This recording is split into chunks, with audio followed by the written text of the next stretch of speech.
Enlightenment, a word that has fascinated seekers for centuries.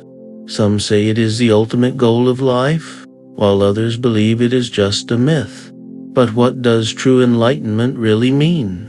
Is it an escape from suffering, an awakening to divine truth, or something beyond comprehension? In this video, we will go beyond common misconceptions and uncover the ultimate answer to what true enlightenment really is.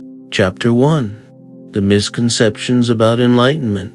Many believe enlightenment is a magical moment, where a person suddenly becomes all-knowing, free from all emotions, and detached from the world. Some imagine an enlightened being as someone who sits under a tree, untouched by desires, floating above the struggles of life. But is that the truth? Let's break these illusions. Misconception 1. Enlightenment means perfect happiness. One of the biggest misconceptions is that enlightenment is a state of endless bliss. While profound peace and joy can arise, enlightenment is not about escaping negative emotions. Even enlightened beings feel pain, grief, and sorrow. The difference: they are not controlled by these emotions, they witness them without attachment. Misconception 2. Enlightenment means leaving the world behind. Many think that to be enlightened, one must abandon society, live in caves, or renounce everything. But the truth is, enlightenment can happen anywhere. Ramana Maharshi attained realization at 16 in his own home. Nisargadatta Maharaj ran a small shop in Mumbai after awakening. True wisdom is not about escape, it is about deep understanding. Chapter 2. The essence of true enlightenment. Then what is true enlightenment? The answer lies beyond the mind, beyond definitions, but let's explore its essence. Realization of the self. At the heart of enlightenment is a direct realization of who you really are. Not the body, not the mind, not even the identity you have created for yourself. You are the awareness behind it all, the silent observer. The Upanishads call it Tat Pham Asi, you are that. Buddha called it Unatta, no self. Laozi called it the Tao, the eternal way. This realization is not intellectual but a direct experience of being. The dissolution of illusions. From birth, we are conditioned to believe in a separate self, a fragile identity that constantly seeks validation, security, and meaning. But enlightenment shatters this illusion. It reveals that the self we cling to is just a collection of thoughts, habits, and memories.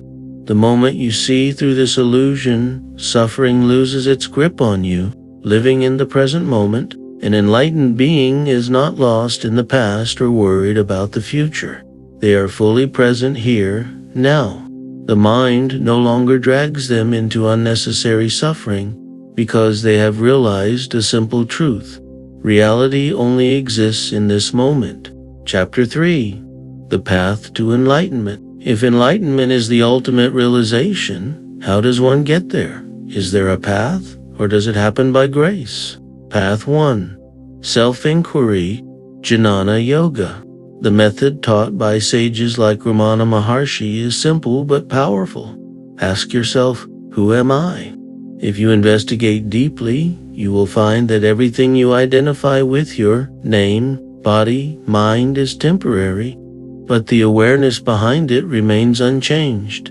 Keep asking, and one day, you may find that the seeker itself disappears, leaving only the vastness of being. Path 2.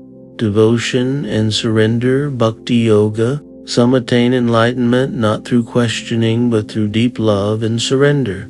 This path is for those who dissolve into divine devotion, whether to Shiva, Krishna, Jesus, or the formless divine. When devotion is total, the ego melts away, and all that remains is the presence of the divine. Path 3. Meditation and silence, Dhyana Yoga. True enlightenment is already within you, but the noise of the mind prevents you from seeing it. Meditation is the art of stilling the mind, dissolving thoughts, and resting in pure awareness.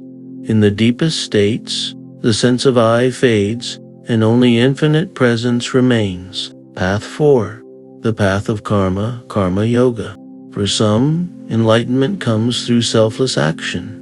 By serving others without ego or attachment, one dissolves the illusion of separateness. As Krishna said in the Bhagavad Gita, perform your duty without attachment, and you shall attain the supreme. Chapter 4. The paradox of enlightenment. There is a great paradox in enlightenment. The more you seek it, the more it escapes you. Why? Because seeking implies you are lacking something. But true enlightenment is realizing you were never lacking to begin with. You are already that which you seek. Story: the seeker and the river. A disciple once asked his guru, "Master, how do I find enlightenment?" The guru smiled and led him to a river. Without warning, he pushed the disciple's head underwater and held it there.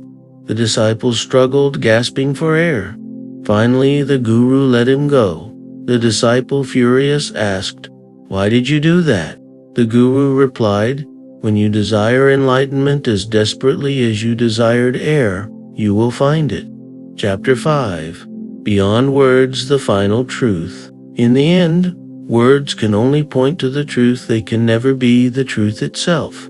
Enlightenment is not a belief, not an achievement, not something to be attained in the future. It is simply waking up to what has always been here. If you stop searching for enlightenment outside yourself and turn your gaze within, you might just find that the answer was never far away. You were the light all along. If this video resonated with you, share your thoughts in the comments. Have you ever had a glimpse of what true enlightenment feels like?